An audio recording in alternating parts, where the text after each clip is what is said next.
Okay, let's get right to the question. Hey, quick question. I broke my right femur pretty bad into 5 pieces.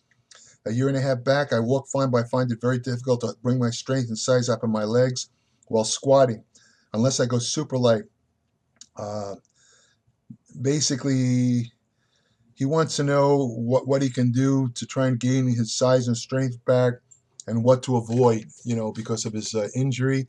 So let me answer this question by pointing out that, as I pointed out in a recent video, new research shows that you can actually gain as much muscle size using lighter weight, as light as 30% of 1 rep max. That's like a warm-up weight, but you have to go to complete and utter total muscular failure, and you can't fool yourself about this.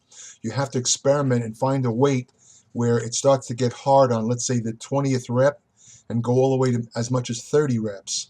Or whatever rep scheme it has to have a high amount of reps, at least 20 reps, because you have to basically build up these fatigue byproducts. It has to do with it gets a little complicated.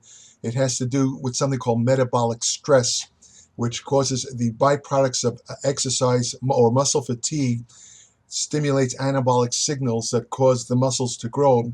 And unfortunately, you have to do more reps for this to occur.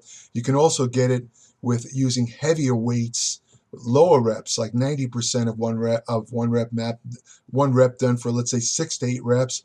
But in the case of this viewer, he can't use heavy weights. So what I would suggest is to do your exercise, for example, squats, using light weight.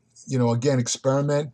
Choose a weight that it starts to get hard at about the 20th rep. Go to 30. Make sure it's failure.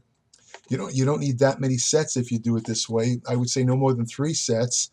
And the second recommendation I would make is to avoid exercises that put excessive stress on the thigh. For example, I see people doing one-legged leg presses.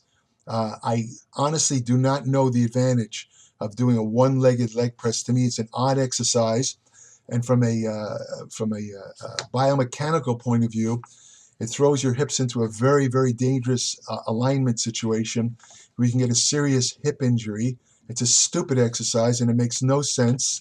When I see somebody doing a one-legged leg press, I think the first thought that comes to me is this person has no idea of how to train. So avoid one-legged exercises, especially on that bad leg, which doing so would be suicide in your case.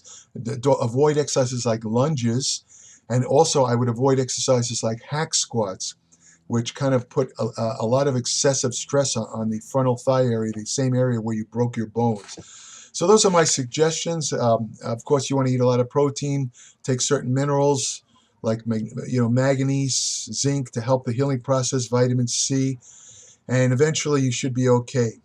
If anyone wants further information on nutrition, exercise science, anti-aging, fat loss techniques, hormonal therapy, supplements, subscribe to my Applied Metabolics newsletter at www.appliedmetabolics.com. 40 to 50 pages each month, no advertisements, no bullshit. I promise you, I cover material in this newsletter that does not appear anywhere else. It's not on any internet site. It's not in any magazine, never will be in any magazine, because the magazines, they don't have the people that can find this stuff. So, and with that said, I wish you all a good day. And again, I reiterate that anyone who wants the best friend they could ever have, go adopt a shelter dog. I have 2 of them. I never regretted it. They're fantastic, and they do a lot for me. Take care. Is it okay to consume weight gainer supplements? Now, if you would have asked me this question maybe 20 years ago, I would have agreed with the other gym members. I would have said avoid weight gainers at all costs, because in those days they had very little protein. They consisted mostly of cheap carbohydrates. Most of the weight that you gained from those early weight gainers was actual body fat gain.